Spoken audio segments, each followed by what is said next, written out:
Chapter 1. Two Civilizations. We are always in a hurry to get somewhere or get something. There is hardly a single one of us who doesn't desire to lead a happy life, find love, and establish a family.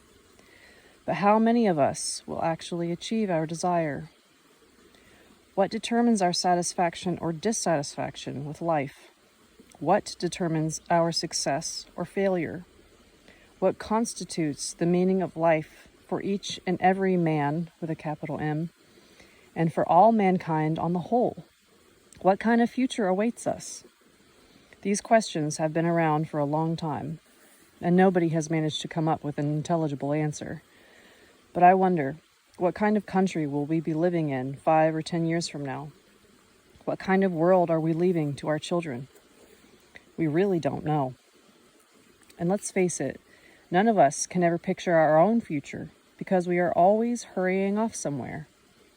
But where to? Strange but true, the first clear glimpse I ever had about the future of our country came not from statistics or politics, but from Anastasia, a recluse living in the wilds of the taiga. And not only did she present a picture of a marvelous future, but showed step by step its feasibility even for our generation, a design in fact for the development of the whole country. It was while I was on my way from Anastasia's glade to the river, Ob, that this firm conviction, for some reason, came to my thought. Her plan is capable of changing so much in this world of ours. When we consider that everything her thought conceptualizes inevitably turns into a real-life embodiment, we see we are already living in a country with only a splendid future ahead of it. As I walked along, I thought about what Anastasia had said about our country's splendid future, which might even come about in our generation's lifetime. It will be a country without regional conflicts, criminal gangs, or diseases, a country without poverty.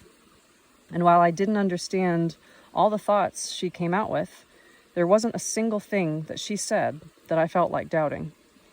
On the contrary, I felt as though I wanted to show everyone how right she was. I firmly resolved to do everything within my power to bring her plan to fruition. On the surface, it seems simple enough.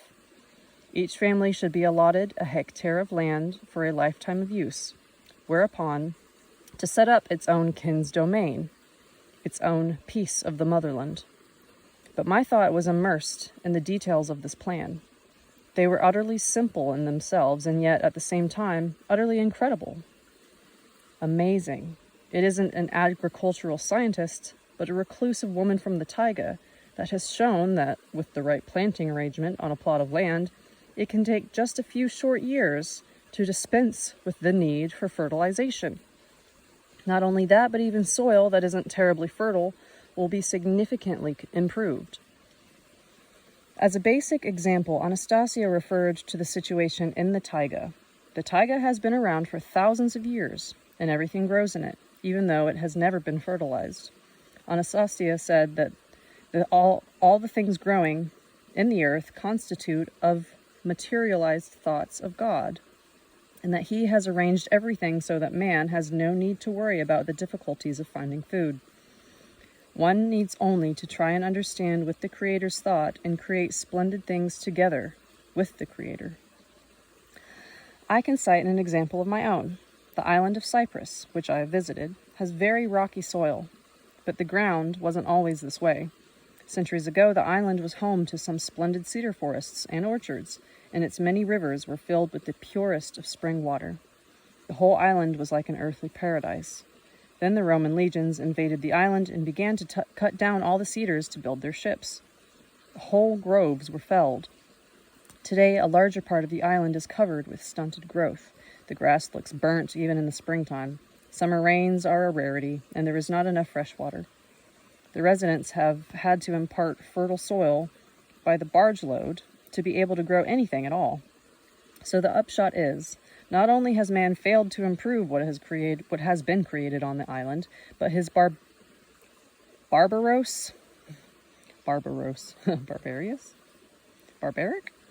Anyway, interference has actually made things worse. In outlining her plan, Anastasia said that it was essential to plant a family tree, and that people should not be buried in a cemetery, but right there on the beautiful terrain they themselves have nurtured. No headstone of any kind need be placed on the grave. It is man's living creations, not something dead, that will serve as a memorial for his relations. And not only that, but his soul will be able to take on material embodiment again in his earthly garden of paradise. People buried in a cemetery cannot end up in paradise. Their souls cannot be embodied in matter as long as there are relatives and friends around thinking about their death. Headstones are monuments to death. Funeral rites were thought up by the dark forces for the purpose of confining, at least temporarily, the human soul. Our Father has never produced any kind of suffering or even grieving for his beloved children. All of God's creations are eternal, self-sufficient, and self-reproducing. Everything living on the earth, from the outward simple blade of grass to man, is self-constituted, harmonious, and eternally whole. Here too, I think she is right. Just look at how things have turned out. Today, scientists tell us that human thought is material. But if that's the case, it means that the deceased person's relatives, in thinking of him as dead, thereby keep on holding him in a deadened state, which torments his soul. Anastasia maintains that man, or more precisely, man's soul, can live forever. It has the capacity to constantly re-embody itself anew, but only under certain conditions. These conditions are brought about by a kin's domain established according to Anastasia's design. I am simply a believer in this design. As to proving or disproving her claims about life and death, I'll leave that to esoteric scholars who are no doubt more qualified for the task. I say, you're going to get a lot of opposition on that one, I observed to Anastasia, to which she only laughed and replied, "It will all happen very simply now, Vladimir. Man's thought is capable of materializing and changing the shape of objects, predetermining events, and creating the future. So it works out that any opponents who try to argue for the frailty of man's existence only end up destroying themselves, for they will bring about their own decease by their very thoughts. Those who are able to comprehend their purpose and the meaning of infinity will start to live a happy life, eternally re-embody themselves, and for they themselves will produce with their thoughts their own infinity of happiness." I liked her plan even better when I began to calculate its economic potential.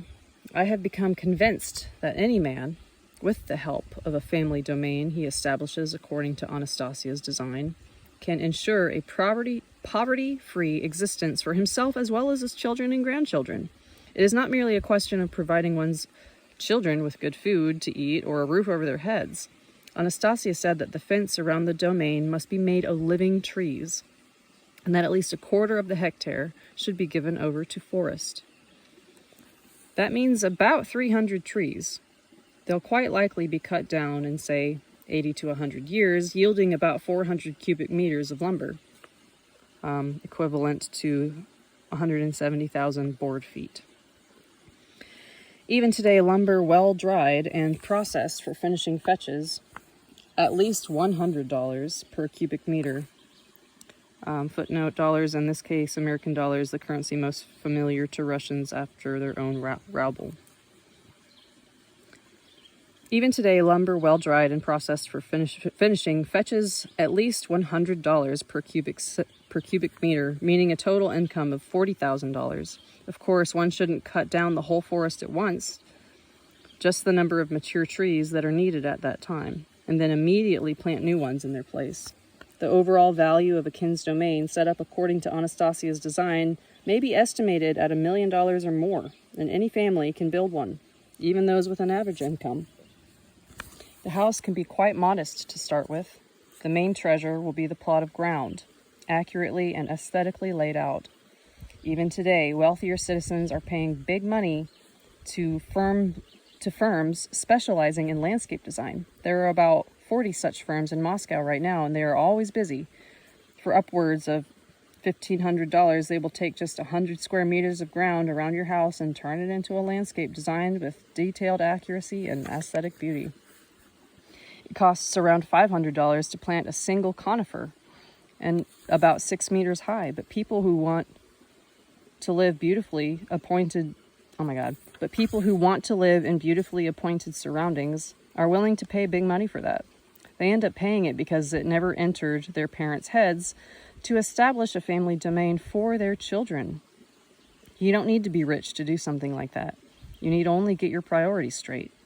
How can we raise our children properly if we ourselves don't grasp such simple things? Anastasia is right when she says that education begins with ourselves.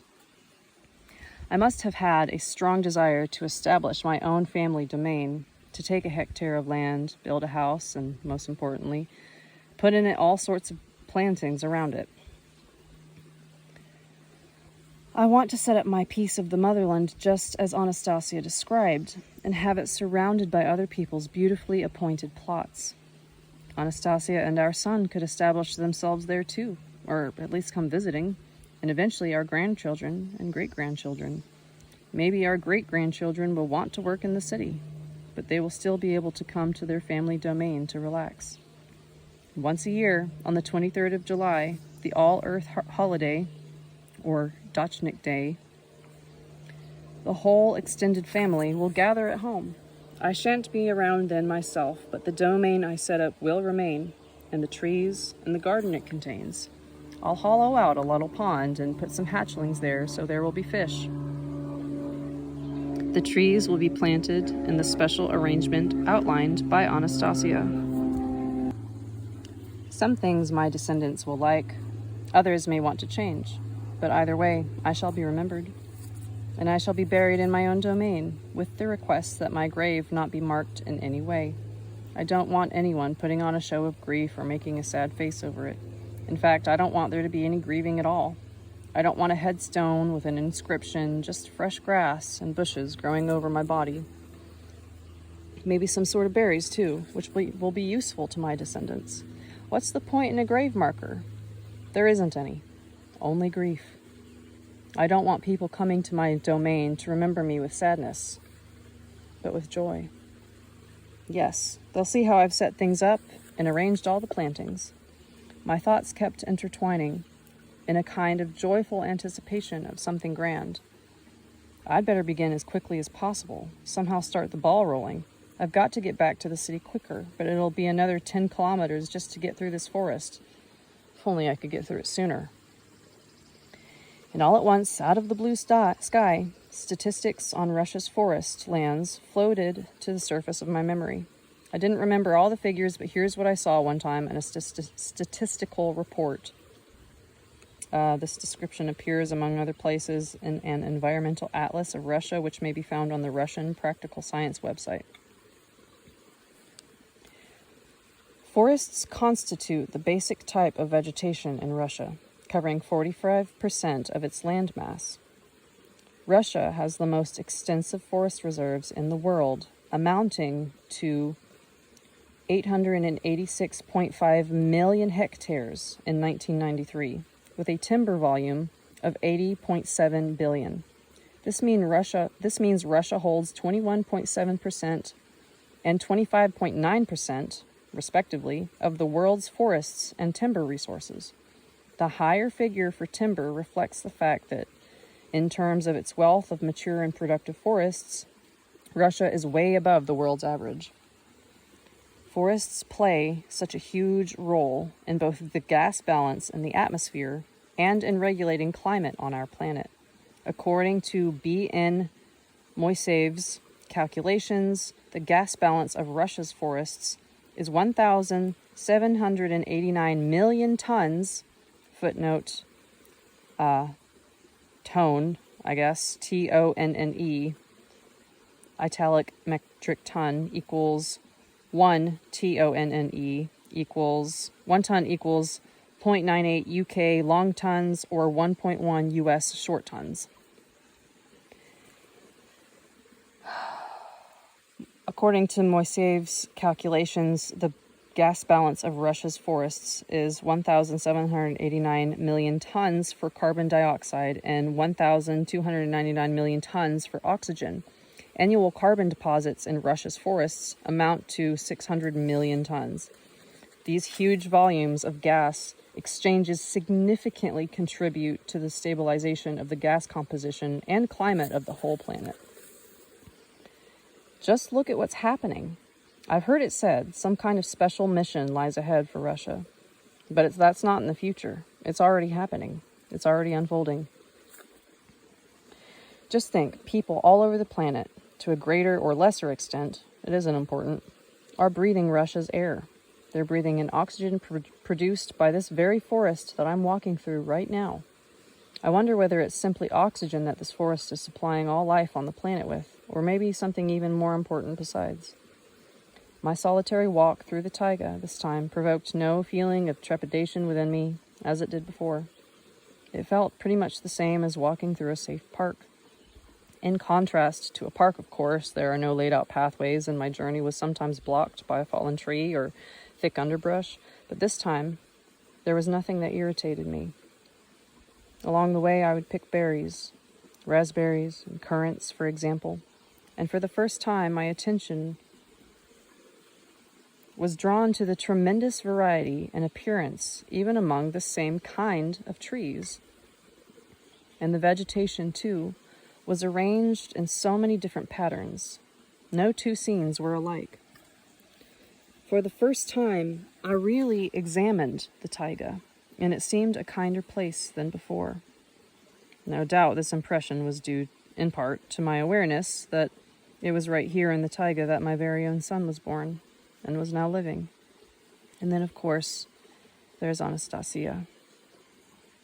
My encounter with this woman has changed my whole life. In the middle of this endless taiga is Anastasia's little glade, which she has no desire to leave for any length of time. She would never exchange it for any, even the fanciest apartment in town. At first glance, the glade appears to be just another empty space. No house, no tent, no household facilities, and yet look at how she brightens with joy every time she approaches it. And now, on my third visit, I've caught a similar feeling. Something like the sense of comfort one feels upon returning home after a difficult journey. Funny things have been taking place lately all over our world. It seems that, for millennia now, human society has been struggling for the happiness and welfare of the individual. But when you come right down to it, it turns out that this same individual, even though he lives at the very center of society, at the center of the most modern and civilized city, finds himself more and more often in a state of helplessness. He gets into a traffic accident, or he gets robbed, or constantly falls off into the grips of all sorts of aches and pains. He can't live without his drugstore nearby. Or somehow, or some dissatisfaction he can't even explain to himself, provokes him into suicide. The suicide rate is increasing, particularly in civilized countries with a high standard of living. Mothers from various regions of the country are seen on TV pleading for help for their families threatened with starvation because they can't afford to feed their children. Yet here is Anastasia, living with a little boy all alone in the taiga, in what can only be called another civilization. Not a single thing does she ask from our society. She needs no police or home security forces to protect her. She gives the impression that nothing bad can possibly happen in this glade, either to her or her child. It's true, we live in different civilizations, and she proposes to take the best of both of these worlds, in which case the lifestyle of many people on the earth will change, and a new and joyous commonwealth of humanity will be born. This commonwealth will not only be interesting, it will be new and unusual. For example,